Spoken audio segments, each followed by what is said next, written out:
Salam saudara pemirsa. Sebelum saya menyampaikan firman untuk saudara-saudara sekalian, saya ingin menyanyikan sebuah pujian untuk memberkati saudara sekalian, untuk kemuliaan bagi nama Tuhan.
Salam saudara pemirsa, selamat berjumpa dengan kami kembali dalam program Berita Pengharapan. Dan pada hari Minggu ini, saya ingin menyampaikan kepada saudara-saudara sekalian sebuah berita yang luar biasa. Bahwa sesudah umat Tuhan belajar selama 1 tahun, kemudian mereka disebut sebagai orang Kristen atau lebih tepat Kristiani. Sebelum menyampaikan firman Tuhan, saya ingin mengajak kita semua untuk berdoa bersama-sama. Bapa, dalam nama Yesus, lawat seluruh pemirsa kami Tuhan, saudara-saudara kami yang menyaksikan program ini, jemaat kami yang kami kasih dalam Tuhan Yesus Kristus. Kami berdoa dalam nama Yesus, lawat mereka supaya semua sedia belajar menjadi murid Kristus, sehingga mereka dapat menjadi saksi Tuhan kemana-mana. Terima kasih Tuhan, terpujilah nama-Mu Tuhan Yesus Kristus, dan kami percaya kuasa-Mu yang ajaib ada melawat kami pada pagi hari ini. Dalam nama Yesus, haleluya, amin. Mari kita membaca firman Tuhan hari ini. Firman Tuhan kita ambil dari Perjanjian Baru, kitab Kisah Para Rasul, Kisah Para Rasul pasal 11, ayat 19 sampai ayat yang ke-30. Kisah Para Rasul pasal 11, Kisah Rasul pasal 11 ayat 19 sampai 30. Saya akan membaca ayat 26 saja. Kisah Rasul pasal 11 ayat 26, demikian bunyi firman Tuhan. Mereka tinggal bersama-sama dengan jemaat itu 1 tahun lamanya sambil mengajar banyak orang. Di Antiokhia lah murid-murid itu untuk pertama kalinya disebut Kristen. Amin. Saudara sekalian, mari kita semua punya kerinduan untuk menciptakan sejarah. Dan sejarah Kristen yang luar biasa terjadi di Antiokhia. Dan yang mengajar mereka adalah 2 orang hamba Tuhan yang luar biasa.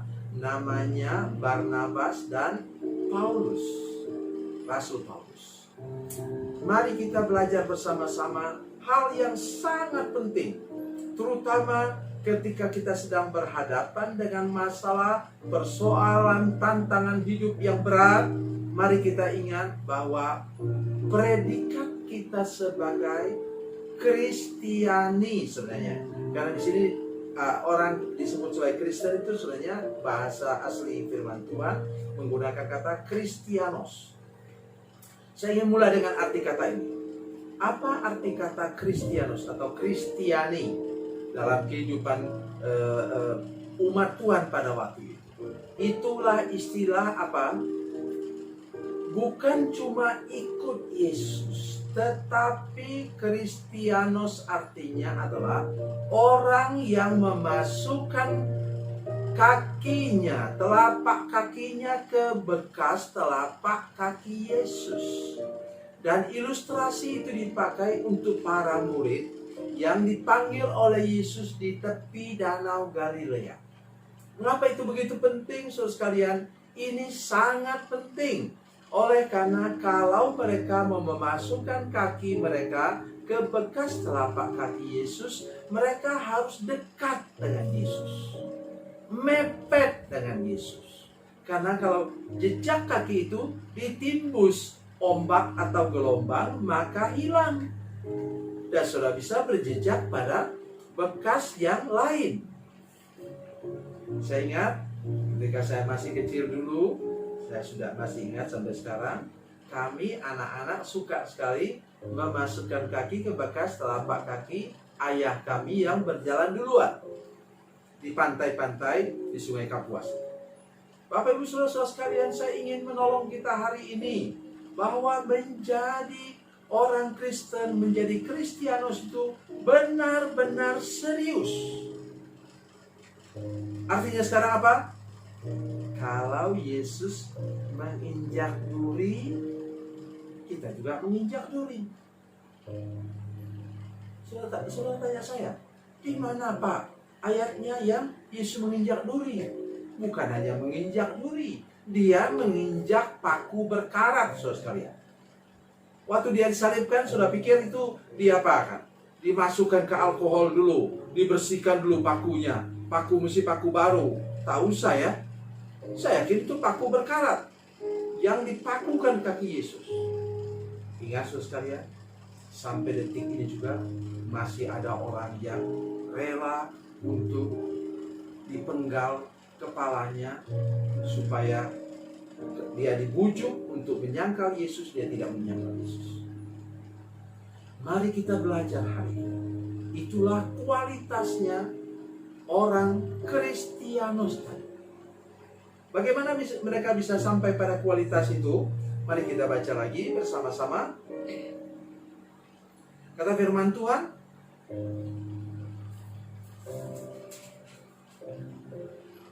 mereka tinggal bersama-sama dengan jemaat itu 1 tahun lamanya.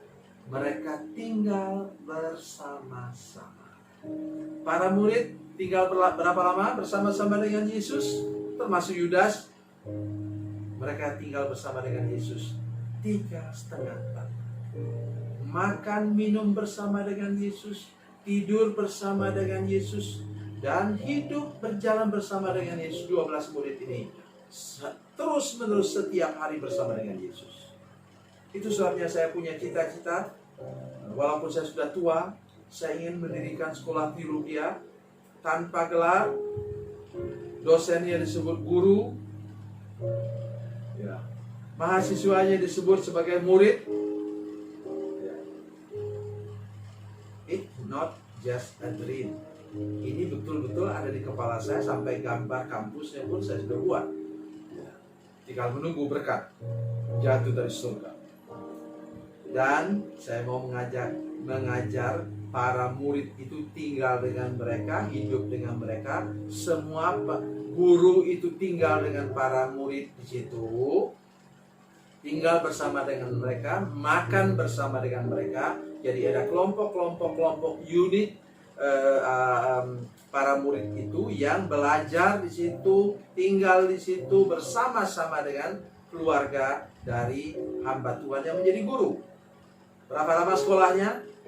Yesus saja ngajar para murid itu selama berapa? 3,5 tahun. Dan saya mau buat itu 7 tahun. Mungkin semua pada mundur itu. Nggak sampai 7 tahun. Kelamaan om. Nah, kapan nanti saya mau menikah? Jadi maksud saya, di otak saya itu ada pikiran seperti itu. That is my dream. Dan saya percaya bahwa Tuhan akan mewujudkannya satu kali kelak. Jangan pikir saya ini cepat-cepat mati. Saya berdoa sampai terwujud. Itu baru kemudian saya boleh pulang ke surga. Kenapa demikian? Itu lihat. 2 orang hamba Tuhan luar biasa tinggal dengan mereka, mendidik mereka. Oh, saya mau menangis waktu menyampaikan firman Tuhan kepada saudara sekalian. Betapa banyak tempat-tempat tertentu, saya juga heran. Gereja-gerejanya cukup besar, tapi di sana tidak ada hamba Tuhan. Oleh karena apa? Selalu terjadi di mana tuayan banyak, tapi pengerjanya sedikit. Itulah, mari kita terus berdoa untuk itu. Jadi di sini inti pokoknya ialah saudara menjadi kuat, teguh imannya, serius benar-benar mengikut Tuhan, dan tidak pernah mengenal menyerah, tidak pernah putus asa, tidak pernah kecewa mengikut Tuhan, dan dapat menjadi saksi yang efektif bila saudara sudah masukkan kakimu ke bekas telapak kaki Yesus. Tuhan Yesus memberkati, Tuhan Yesus baik. Mari kita berdoa. Bapa, dalam nama Yesus, terima kasih banyak untuk kesempatan mendengarkan firman Tuhan pada pagi hari ini. Berkati kami semua dengan firman Tuhan yang luar biasa ini. Jadikan kami murid Yesus, murid-Mu Tuhan Yesus, sehingga kami layak disebut sebagai orang Kristen. Terima kasih Bapa di surga, jadikan kami murid yang berkemenangan, murid yang tahan banting, tahan dengan semua tantangan hidup ini, dan tetap menjadi saksi-Mu sampai akhir hidup kami. Dalam nama Yesus. Haleluya. Amin.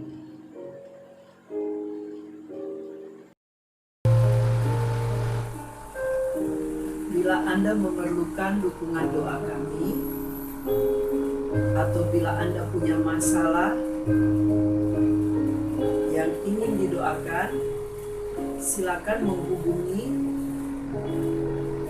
nomor telepon kami 0812 7661 1125. Dan bagi Anda yang berada di luar negeri, silakan menghubungi +62 812 7661 1125. Tuhan Yesus memberkati, Tuhan Yesus baik.